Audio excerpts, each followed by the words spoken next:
Gênesis, capítulo de número 9.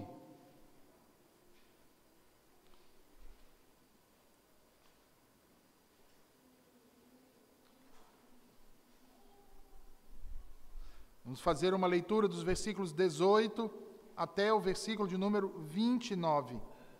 18 ao 29.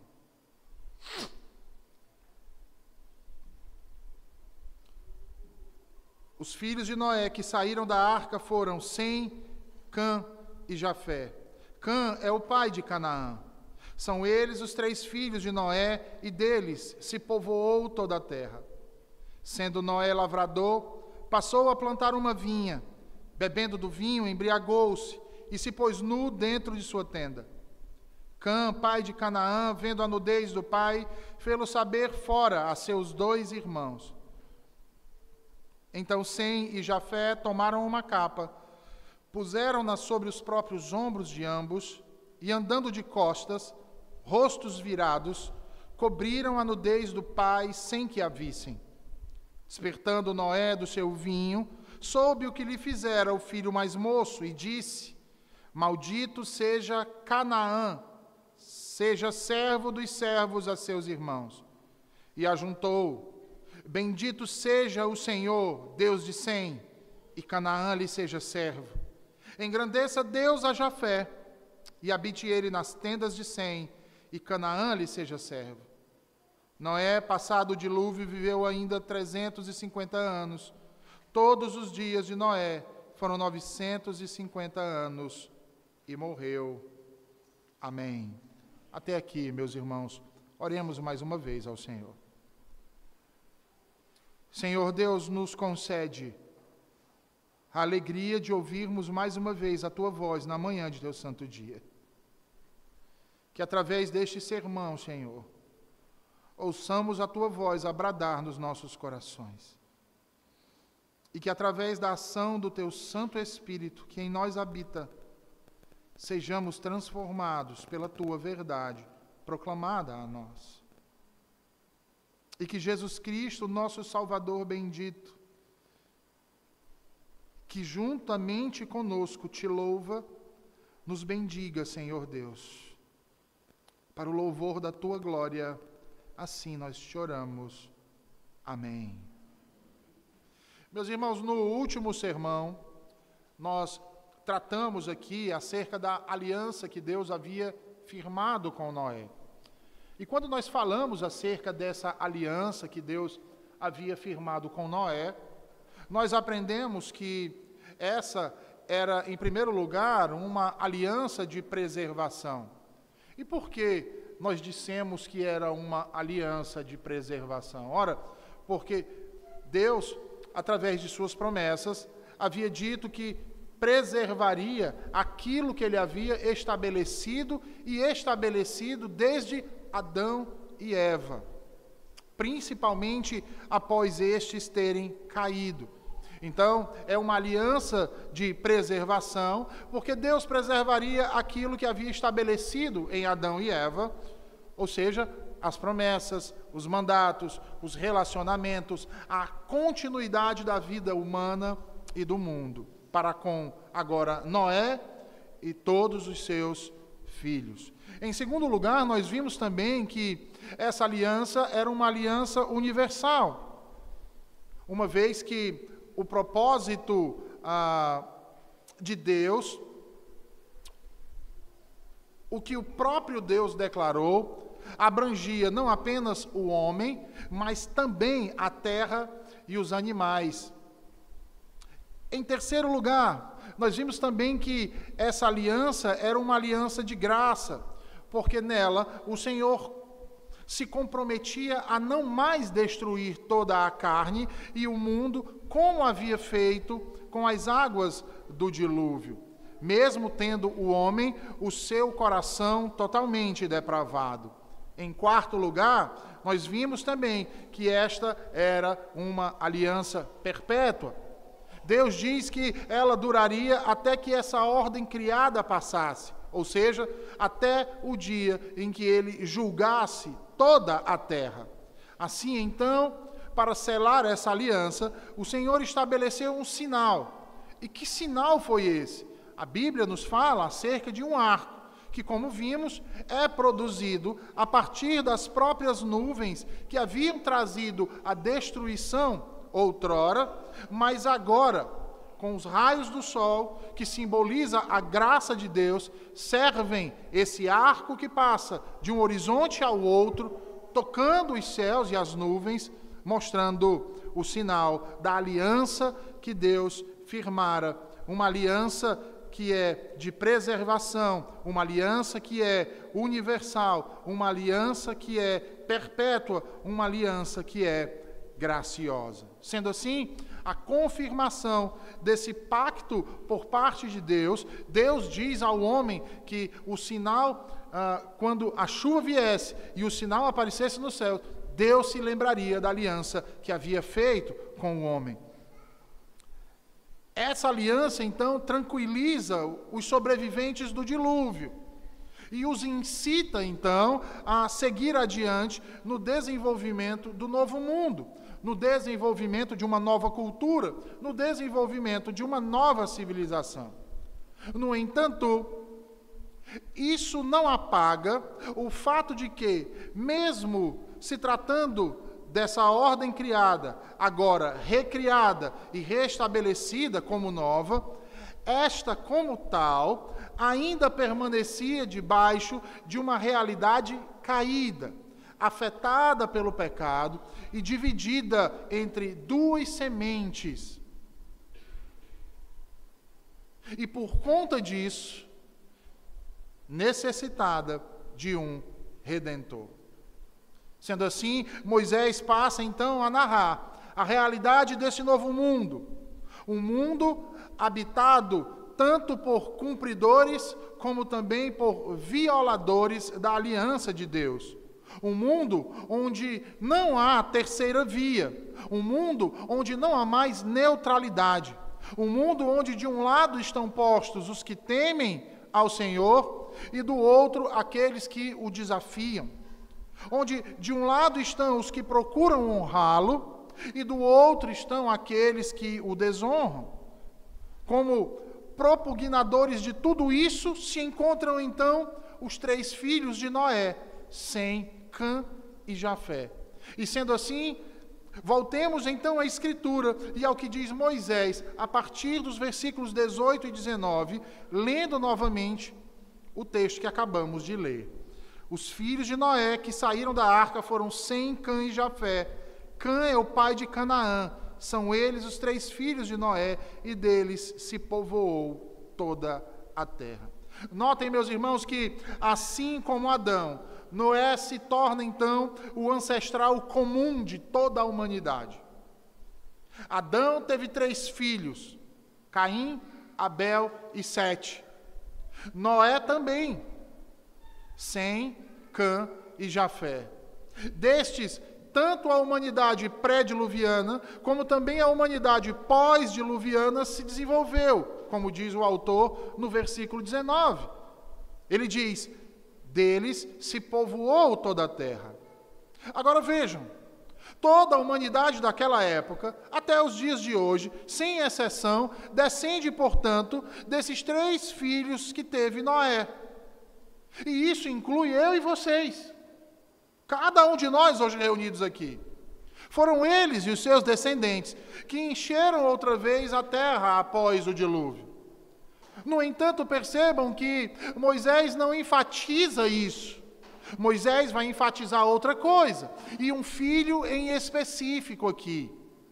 Ele vai enfatizar aqui o fato do que fez Cã para com o seu pai Noé, e também do que acontece com Canaã, filho de Cã e neto de Noé. A pergunta que surge para nós, então, a partir disso é, qual a razão para esse destaque?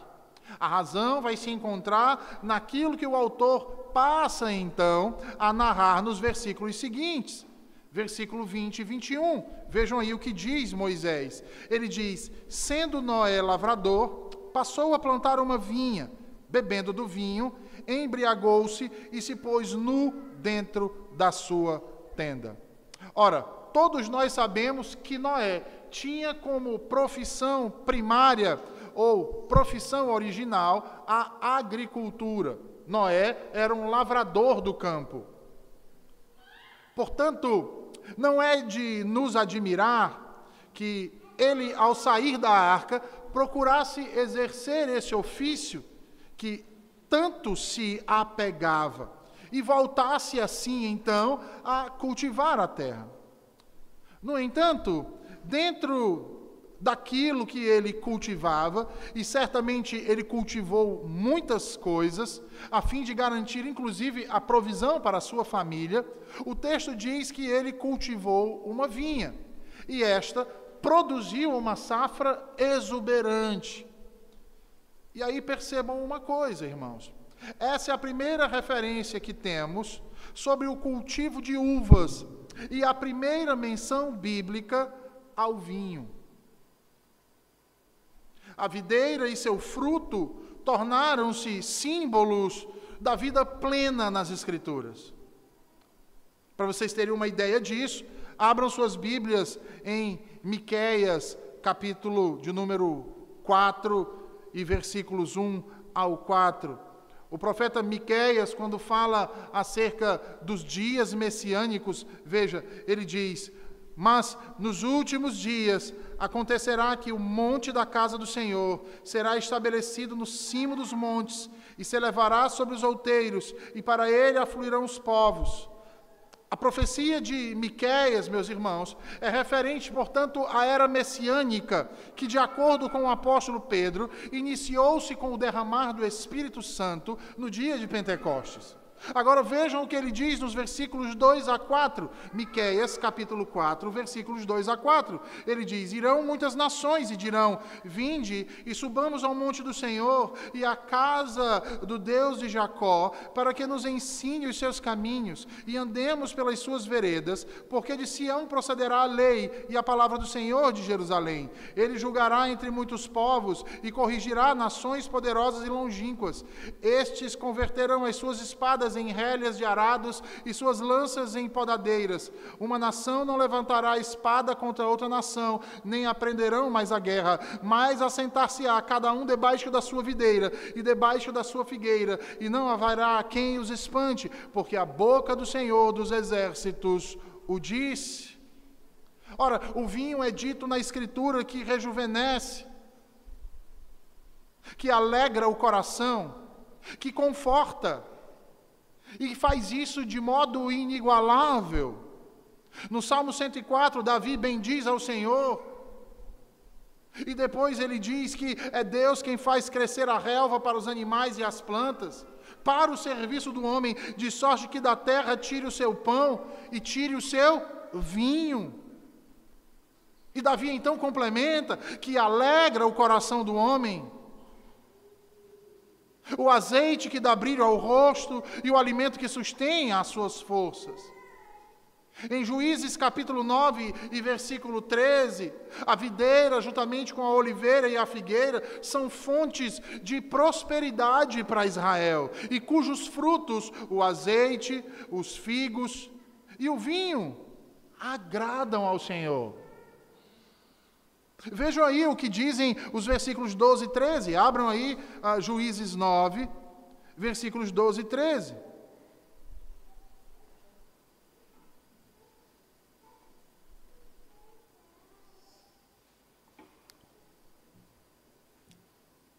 Então disseram as árvores à videira: vem tu e reina sobre nós. Porém a videira lhes respondeu: deixaria eu o meu vinho, que agrada a Deus e aos homens, e iria pairar sobre as árvores? Sendo assim, meus irmãos, percebam que Moisés revela duas realidades aqui no Novo Mundo, através dessa vinha que foi plantada por Noé. As águas do dilúvio haviam varrido a violência sobre a terra, porém não sobre o coração do homem. Noé cultivou a terra e, ao invés de cardos e abrolhos, ele colheu frutos. No entanto, do fruto que ele colheu, neste caso da videira, ele se embriagou.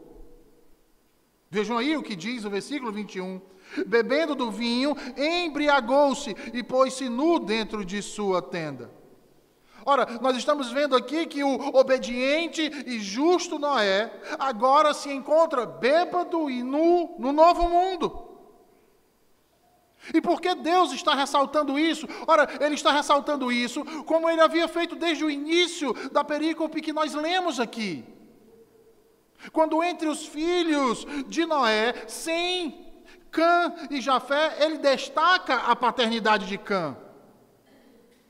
E agora no novo mundo, esse homem, outrora justo, outrora obediente, outrora perseverante, passa a exercer a profissão de origem, a profissão do qual ele tinha deleite, a profissão do qual tanto lhe alegrava o coração, mas peca contra o Senhor. E por que ele peca, irmãos? Por que diz aqui que ele embriagou-se e ficou nu? Ora, porque a embriaguez é pecado e, como tal, é condenado na Escritura. Quer seja no Antigo Testamento, quer seja no Novo Testamento, são vários os textos que se referem a esse estado como sendo um estado de torpor do homem, um estado de violência da mente do homem e um estado que leva à devassidão. É por isso então que em Provérbios 23, versículos 29 a 35, Deus condena aquele que vive em busca do vinho. Percebam, irmãos, que não há uma condenação com relação ao fruto da vide, com relação à bebida forte, mas ao uso imoderado que se faz de tal coisa, como se faz o uso imoderado de qualquer outra coisa. Provérbios, o sábio vai dizer: para quem são os ais? Para quem são os pesares? Para quem as rixas? Para quem as queixas? Para quem as feridas sem causa? E para quem os olhos vermelhos? Ele responde, versículo 30, para os que se demoram ou detêm em beber vinho, para os que andam buscando bebida misturada, vinho misturado com especiarias. Versículo 31, não olhes para o vinho quando se mostra vermelho, quando resplandece no copo e se escoa suavemente, pois ao cabo morderá como a cobra e picará como o basilisco. Os teus olhos verão coisas esquisitas e o teu coração falará perversidades. Será como o que se deita no meio do mar e como o que se deita no alto do mastro e dirás: espancaram-me e não me doeu, bateram-me e não senti. Quando despertarei, então tornarei a beber. Oséias capítulo 4, versículos 11 e 12, o profeta diz que a embriaguez é semelhante ao espírito de prostituição. Oséias diz: a sensualidade, o vinho e o mosto tiram o entendimento. Meu povo consulta um pedaço de madeira e a sua vara lhe dá resposta, porque um espírito de prostituição os enganou. Eles, prostituindo-se, abandonaram o seu Deus. De fato, o fruto da vide é uma bênção. E Noé o planta certamente para se alegrar, e não apenas sozinho, mas provavelmente com toda a sua família. Mas ele passa do ponto. Ele exagera. E isso nos mostra que aquela perfeição, aquela santidade, aquela obediência irrestrita que é dito nos capítulos anteriores acerca da sua pessoa, não estava alijada do seu caráter um coração depravado. Uma natureza pecaminosa ainda presente em seu corpo, em seu ser. Ora, meus irmãos, não podemos achar que o vinho era deliberadamente liberado em Israel. Se o fosse, o voto nazireu de abstenção de vinho não faria sentido.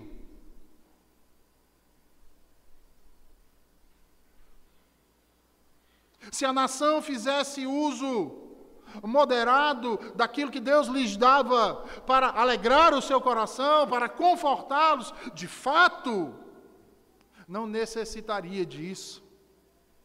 E é aqui, meus irmãos, onde mora a questão. Porque o pecado de Noé, que nos é trazido à tona aqui, não é por ele ter plantado uma vinha, muito menos por ele ter produzido o vinho e bebido dele. Isso não é pecado.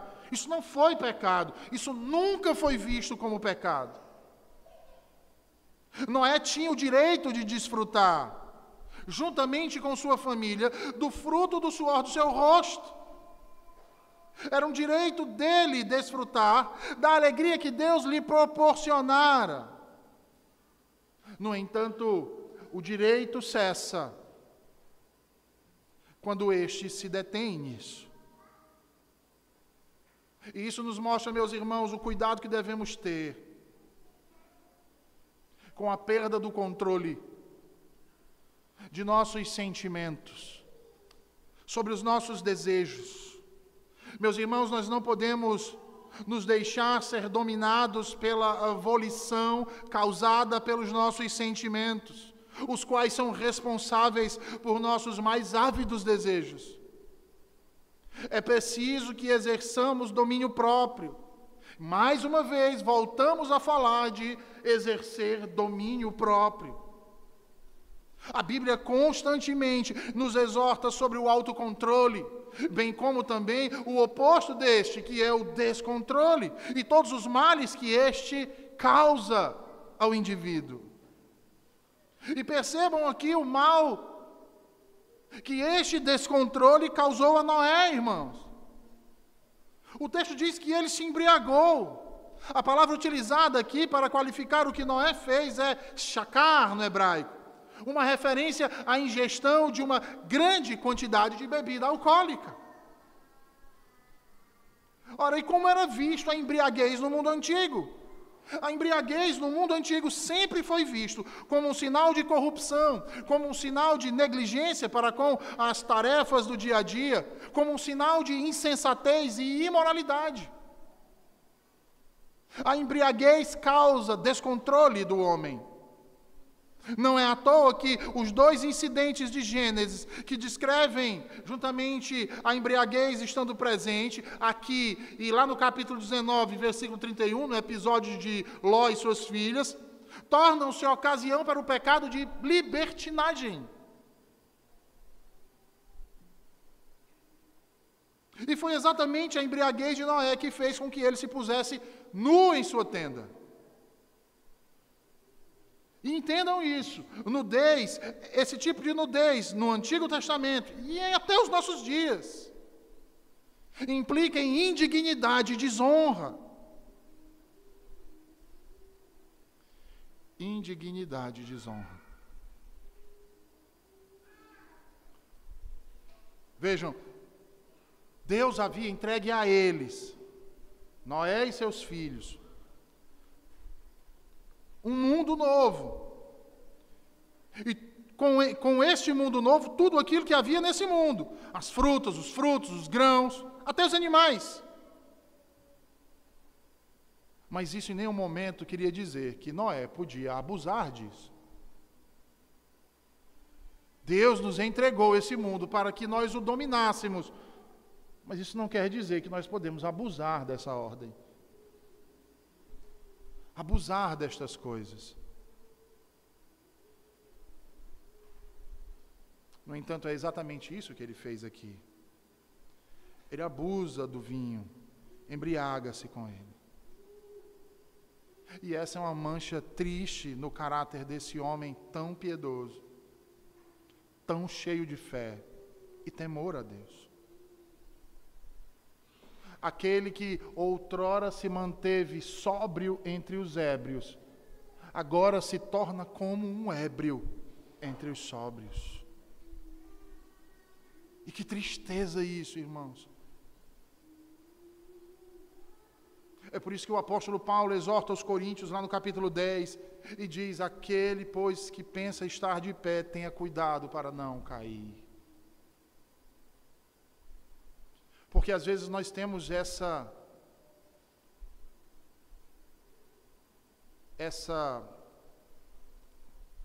vou utilizar essa palavra mesmo, essa mania, irmãos, de olharmos apenas para o pecado dos outros e muitas vezes nos vangloriar com a queda dos outros.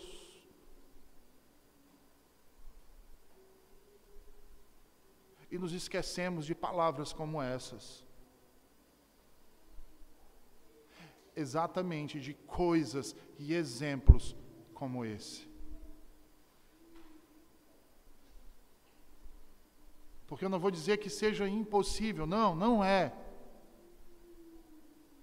Mas eu posso dizer que é incomum acharmos entre nós pelo menos 10 que tenha uma vida tão piedosa quanto esse homem tinha.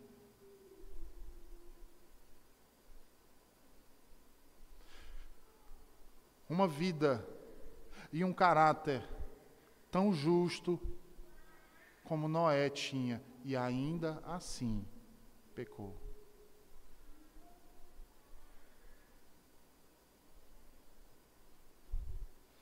Como precisamos ser vigilantes quanto a isso, meus irmãos. Como precisamos ser cuidadosos a usar as coisas boas que Deus criou, para não pervertê-las.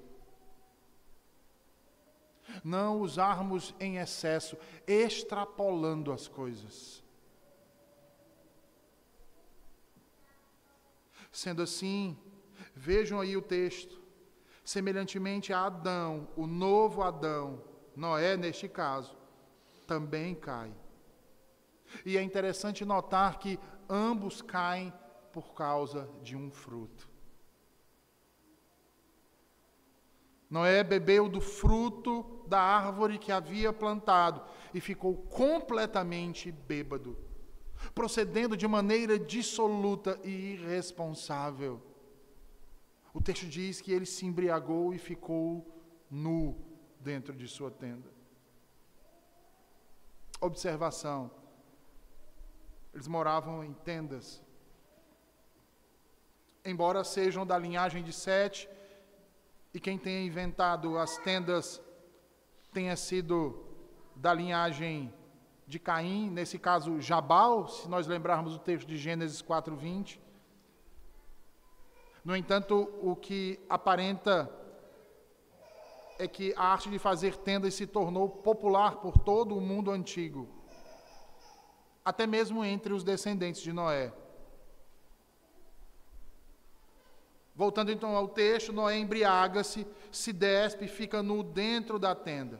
Observem aí que nenhum detalhe mais nos é dado sobre o estado de embriaguez de Noé. Tudo que se diz é que ele plantou uma vinha, bebeu do vinho que produziu, se embriagou, se pôs nu dentro da sua tenda. Essa é toda a informação que temos acerca desse estado de embriaguez desse homem. E é por isso, então, e é suficiente para o que o autor tem em mente aqui. Ensinar para o povo de Israel que havia saído do Egito e que estava entrando na terra de Canaã, e para nós que hoje estamos aqui. É por isso então que a sua atenção agora vai sair exatamente do que Noé fez para que os seus filhos fizeram. Observe aí nos versículos 22 e 23. Ele diz: Cã, pai de Canaã, vendo a nudez do pai, fê-lo saber fora a seus 2 irmãos. E aqui nós chegamos ao cerne da questão. Ao principal ponto que Moisés está procurando tratar aqui. Porque a ênfase do autor não está na embriaguez do pai, mas no relacionamento dos filhos para com ele. A embriaguez de Noé serve apenas para revelar o que está por trás de cada um de seus filhos, dentre eles Cã e Canaã. Por isso, percebam aí a repetição de um padrão aqui. Esse comparativo se torna inevitável, irmãos. Não só entre Adão e o novo Adão, que é Noé, como também na narrativa do desenvolvimento histórico das duas sementes. A dos filhos de Deus e a dos filhos da serpente. O texto diz que Cã, o filho mais novo de Noé, entrou na tenda de seu pai, depois deste ter se embriagado, e viu que ele estava nu. Observe que nas palavras de Moisés, Moisés destaca 3 coisas aqui. Primeiro, a paternidade de Cã. Ele enfatiza: Cã, pai de Canaã. Para onde era mesmo que os israelitas estavam indo? Para as terras de Canaã. Portanto, para as terras desses descendentes aqui. De quem? De Cã. Em segundo lugar, ele enfatiza que Cã descobriu a nudez de seu pai Noé. Nós vamos já tratar sobre isso aqui, o que esse termo significa, descobrir a nudez de seu pai. E em terceiro lugar, ele falou do que tinha feito a seus irmãos. São 3 ações. 3 coisas importantes ditas aqui por Moisés. E é diferente, porque olhe para como ele fala de Sem e Jafé. Percebam que, diferentemente da reação de Cã, foi a reação dos outros 2 irmãos seus, Sem e Jafé. Enquanto Cã desonrava seu pai, descobrindo sua nudez e fazendo saber a todos, rindo dele, zombando dele, os outros 2, ao saberem disso, de modo reverente, vão até onde está o seu pai e cobrem a sua nudez.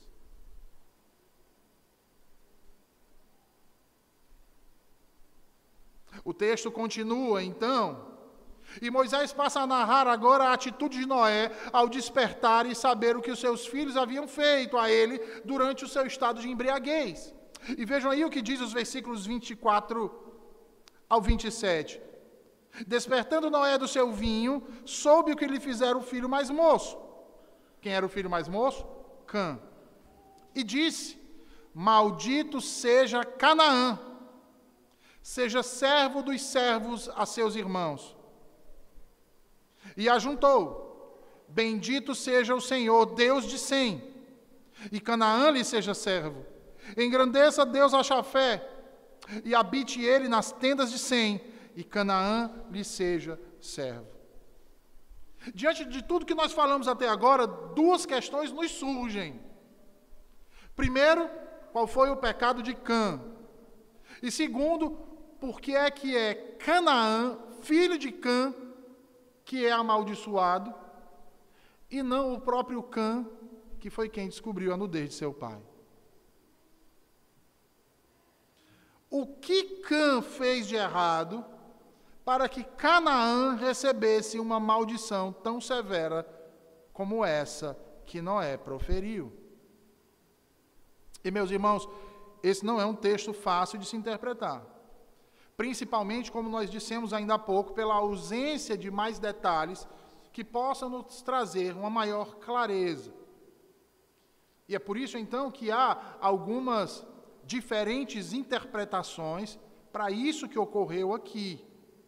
A primeira delas, e mais comum, e mais aceita, é que o pecado de Cã foi ter visto seu pai nu, e depois ter propagandeado isso, ter alardeado isso, zombado dele. De fato, tirar a roupa ou descobrir-se era algo desonroso. Ao ver o pai naquele estado, Cã deveria tê-lo coberto, assim como fizeram seus irmãos, Sem e Jafé. E não precisava sair alardeando para todos o que havia acontecido com Noé. Essa é a interpretação mais comum. Mas há uma outra interpretação. A segunda interpretação diz que Cã deve ter feito algo pior do que realmente foi descrito. Ver a nudez do pai seria um eufemismo para uma ofensa mais grave, uma ofensa de cunho sexual. E nesse caso, se interpreta dizendo que Cã teria visto seu pai naquela condição e teria castrado seu pai e depois zombado dele junto a seus irmãos, vangloriando-se do que havia feito. E há ainda uma terceira interpretação, e nessa terceira interpretação também enxerga o pecado de Cã como sendo um pecado de cunho sexual, e nesse caso, Cã teria cometido incesto. E por que se diz que Cã teria cometido incesto? Sobre isso é interessante nós observarmos a expressão descobrir a nudez no Antigo Testamento.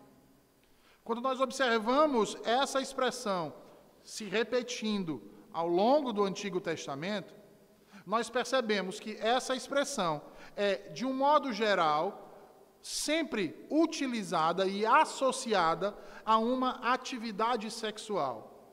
Essa expressão vai se repetir por várias vezes, por exemplo, em Levítico, capítulo 18, um capítulo que trata exatamente das relações. E também em Ezequiel 16.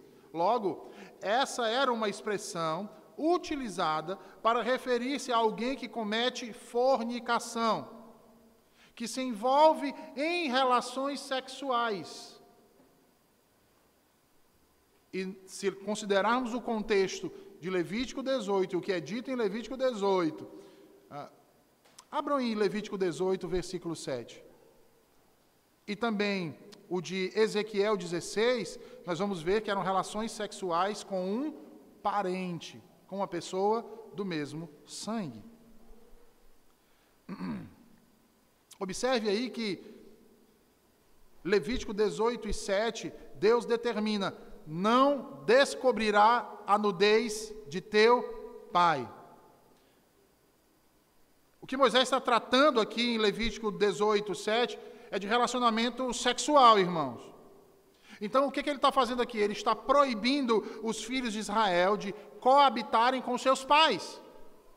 O filho não pode coabitar com a sua mãe não pode coabitar com seu filho.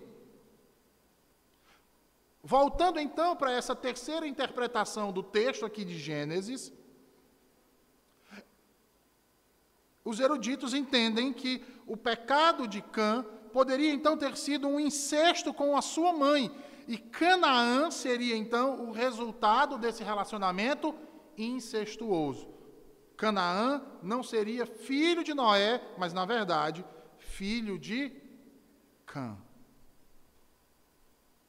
E é interessante porque há um outro caso semelhante envolvendo a embriaguez e o incesto, que é o caso de Ló e as filhas de Ló. Uma fatídica história, onde dali vão nascer algumas nações, e nações que perseguirão a Israel. E só para lembrar os irmãos, Cã é pai dos assírios, é pai dos egípcios, é pai dos filisteus, é pai dos babilônios. Todas nações historicamente inimigas de Israel. Sem falar que é o pai de Canaã. Todos inimigos de Deus. São muitas as interpretações de fato, meus irmãos. No entanto, o que parece mais provável é que o pecado de Cã não foi este. Que o pecado de Cã foi este: não ter coberto a nudez de seu pai e silenciado a esse respeito para proteger a sua honra.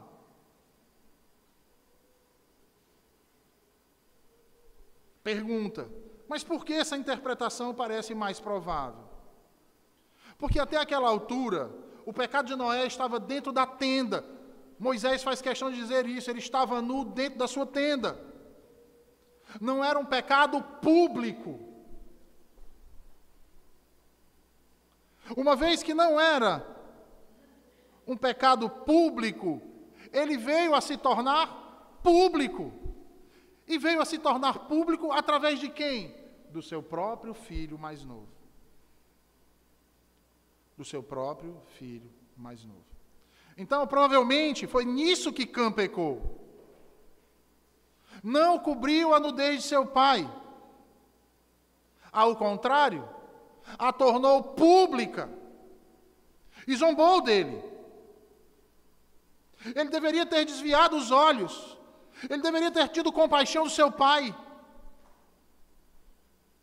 Ele deveria ter calado a sua boca, uma vez que não se tratava de um pecado público, uma vez que ele sabia que seu pai era um homem justo, era um homem santo, era um homem de Deus.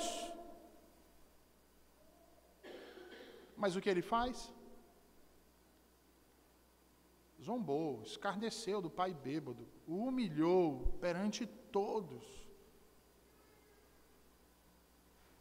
É por isso então que os seus irmãos, ao saberem o que tinha acontecido, vejam, agem de modo contrário ao que Cã havia feito. Logo eles tomam a providência de entrar na tenda de costas para não verem a nudez de seu pai. O texto diz que eles olhavam de lado, colocando a capa nos seus ombros, aproximando-se do pai, para não olhar a nudez do pai, ao invés disso, cobri-la.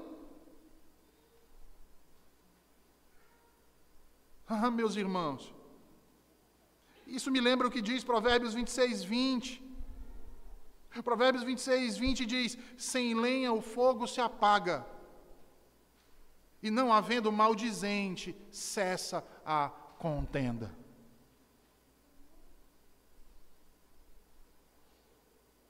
O que é que Sem e Jafé fazem com aquilo que vinha fazendo Cã? Eles cessam. Eles não colocam mais lenha na fogueira. Eles fazem cessar pelo quê? Pela honra do pai deles. Eles sabem que o pai deles não é um bêbado. Eles sabem que o pai deles não é um maldito de Deus. Ao contrário, eles sabem que o pai deles é um homem justo, é um homem santo, é um homem crente, é um homem que teme ao Senhor e que caiu. Mas e aquela queda não vai manchar a sua honra.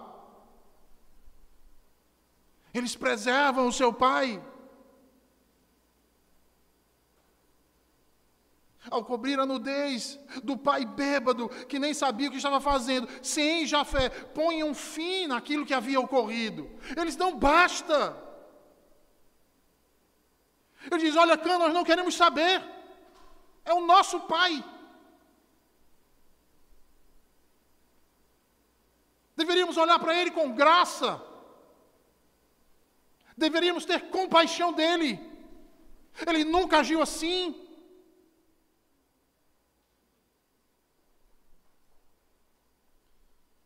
E percebam, irmãos, que a atitude de Sem e Jafé aqui nos lembra a atitude de Deus para com Adão e Eva. O que Adão e Eva, depois de comerem do fruto, olham para si e percebem que estão como? Nus.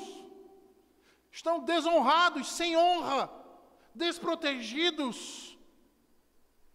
E o que Deus faz? Deus os cobre com peles de animais. Deus cobre o que, irmãos?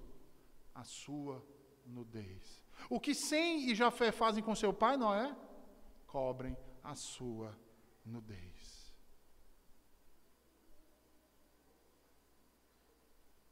O Catecismo Maior de Westminster, pergunta 127, que trata acerca do 5º mandamento, irmãos. Pergunta: qual é a honra que os inferiores devem aos superiores? Nós temos aqui uma situação muito clara de inferiores e superiores. Quem é o superior? Noé. Quem são os inferiores? Seus filhos.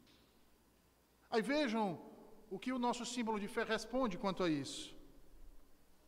O símbolo de fé diz que a honra que os inferiores devem aos superiores é toda a devida reverência sincera em palavras e em procedimentos. A oração e ações de graças por eles, a imitação de suas virtudes e graças, a pronta obediência aos seus mandamentos e conselhos legítimos, a devida submissão às suas correções, a fidelidade, a defesa, a manutenção de suas pessoas e autoridade, conforme os seus diversos graus e a natureza de suas posições. Agora vejam isso. Suportando as suas fraquezas e encobrindo-as com amor, para que sejam uma honra para eles e para o seu governo. É esse o modo piedoso de agir, irmãos. Esse foi o modo de agir de Sem e Jafé, e deve ser o de todos nós. Na maldade do irmão mais novo, de retratar o seu pai como um pecador contumaz, de propagar mentiras, seus filhos olharam para aquilo e deram um basta. Como eles deram um basta? Não alimentando isso. Rapaz, foi mesmo. Não é assim que a maioria das vezes a gente faz? Rapaz, foi mesmo.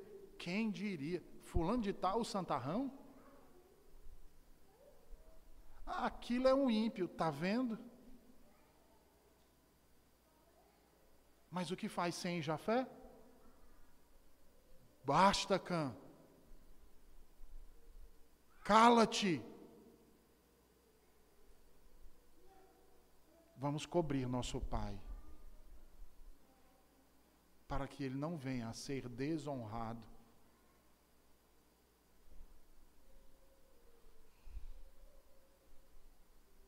Se Cã tivesse visto a nudez de seu pai, irmãos, acidentalmente ou involuntariamente, certamente ele não teria feito isso de modo pecaminoso. Mas ele sentiu prazer naquilo que viu.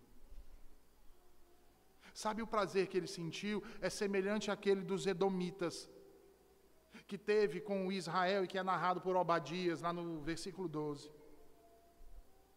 De se alegrar com a desgraça alheia.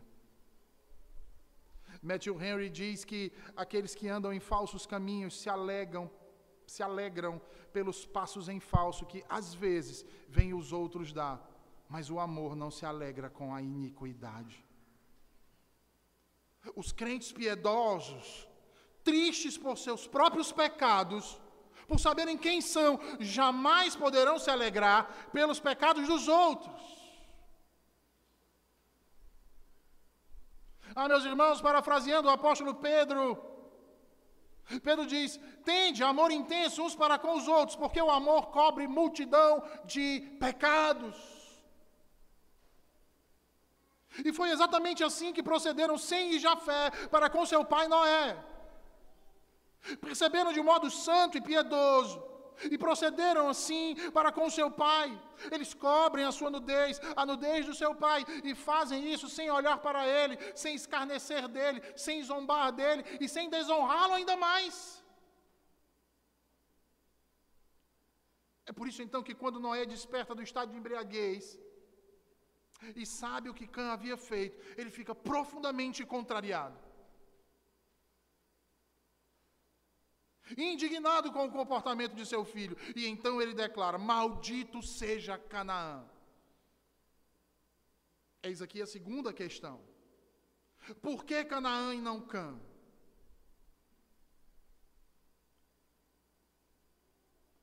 A resposta é lex talionis, olho por olho, dente por dente.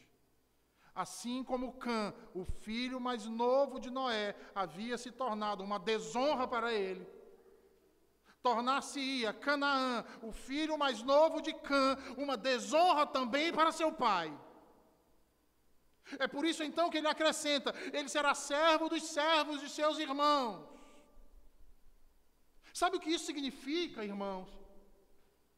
Quando a Bíblia fala que alguém é servo, está colocando numa condição de inferioridade. Mas quando a Bíblia diz que é servo dos servos, é uma situação de humilhação. É semelhante a comer o pó.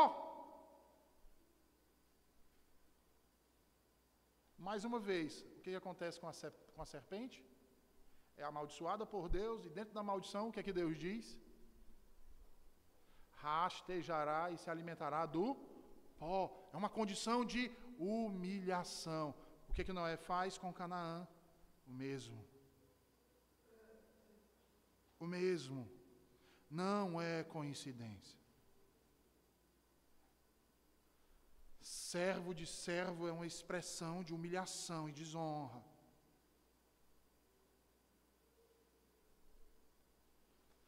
Meus irmãos, e como nós lemos hoje aqui, Deus frequentemente visita a iniquidade dos pais sobre os filhos.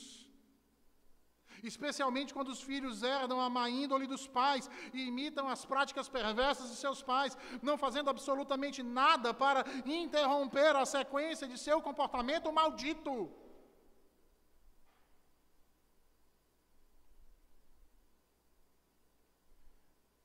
É o filho que vê o pai espancando a mãe e que ama a sua mãe e que chora junto com ela, mas que quando casa faz o mesmo.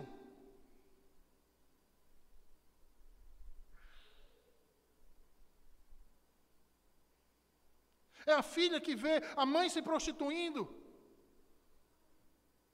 adulterando contra o seu pai, e se coloca ao lado do pai, mas quando se casa faz o mesmo que a sua mãe.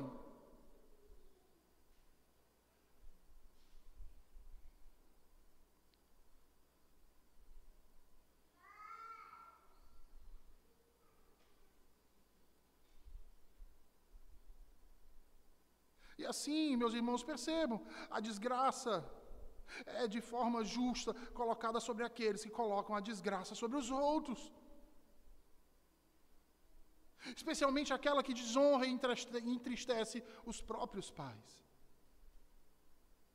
Mais uma vez, parafraseando Matthew Henry, ao comentar esse texto, ele diz: um filho desobediente que zomba de seus pais não é mais digno de ser chamado de filho, mas merece ser tratado como um servo, contratado como um servo dos servos entre os seus irmãos.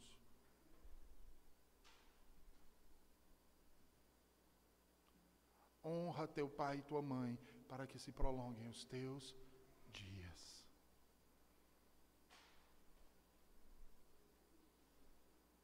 A obediência a esse mandamento, irmãos, está implícito: vida, gozar, desfrutar da vida que Deus promete.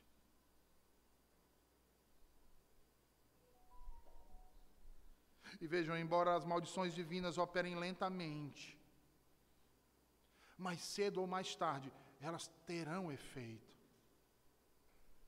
Porque talvez a gente olhe ao nosso redor e diga assim: mas eu conheço família, eu conheço povos, eu conheço pessoas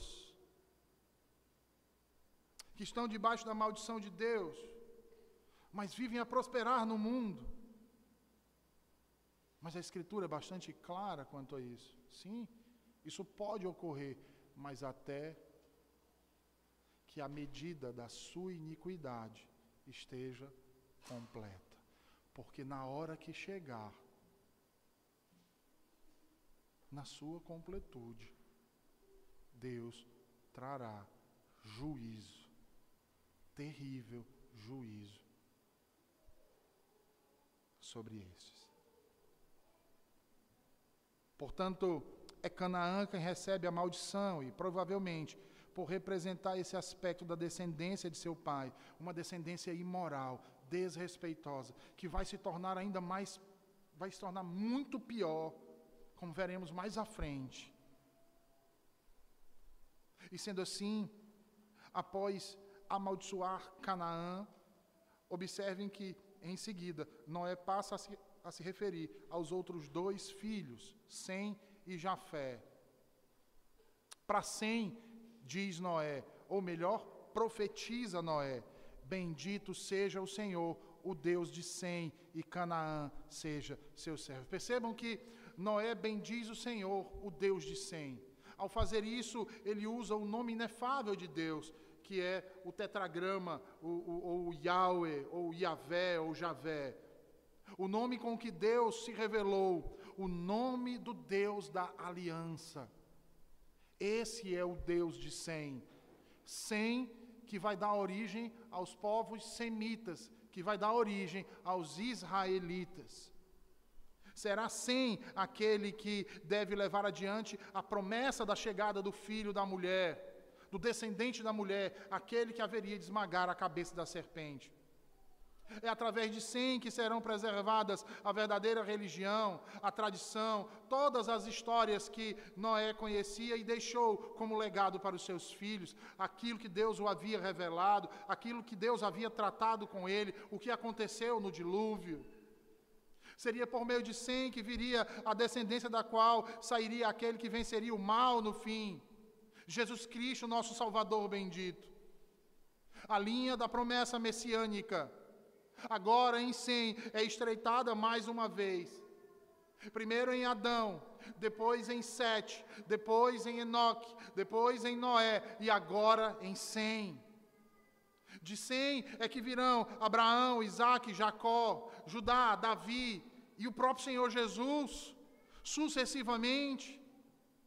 Logo, Sem é colocado na linhagem bendita de Deus aqui.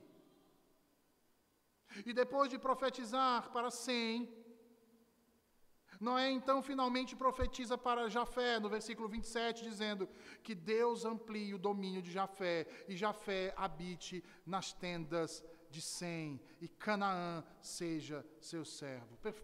Percebam que a profecia de Noé para Jafé envolve três coisas aqui. Primeiro, que Deus amplie o domínio de Jafé, isto é, que Deus amplie os seus territórios. Jafé seria possuidor de muitas terras. Em segundo lugar, ele diz que habite ele nas terras de Sem, ou seja, seus descendentes iriam morar nos acampamentos de Sem, e assim compartilhariam da mesma prosperidade, das mesmas bênçãos que Noé havia colocado sobre seu filho mais velho. E mais uma vez, para os dois, é enfatizado que Canaã seria escravo inclusive deles. O texto, então, dessa manhã termina com a morte de Noé sendo relatada nos versículos 28 e 29, vejam aí, onde diz: E Noé viveu 350 anos depois do dilúvio, todos os dias de Noé foram 950 anos e morreu.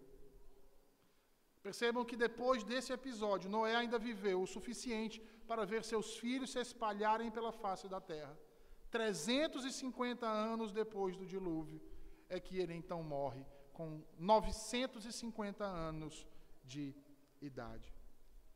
Aqui, meus irmãos, Moisés fecha então a genealogia dos setitas, quando diz, ao final do versículo 29, e morreu. Se estivesse dizendo, e morreu o último setita, por assim dizer. Isso fecha então o ciclo da genealogia que Moisés vinha narrando desde Gênesis 5 e versículo 31. Agora o último nome dessa genealogia é mencionado e é Noé, o justo, e este morre. Uma nova etapa da história da redenção se inicia, agora com seus 3 filhos e netos que vão povoar toda a terra. Mas sobre isso nós trataremos a partir das exposições dos próximos capítulos. Que Deus nos abençoe. Vamos orar, meus irmãos. Senhor, nós te agradecemos por tua palavra nessa manhã, por nos ensinar mais uma vez acerca da necessidade de exercermos o domínio próprio, Senhor, de honrarmos aqueles que foram colocados sobre nós por ti, de honrarmos as autoridades constituídas por ti, principalmente aquelas que têm vivido, Senhor, e procurado cumprir e fazer a tua vontade para o louvor e a glória do teu santo nome. Considerando, Senhor, que não são perfeitos, que são pecadores como nós, e que, portanto, devemos olhar para eles como tu olhas para nós, Senhor, com um olhar de misericórdia e graça, sabendo que teve um só justo, e que este justificou a muitos, e que o sangue que foi derramado dele na cruz do Calvário para nos salvar é o mesmo que foi derramado para salvar também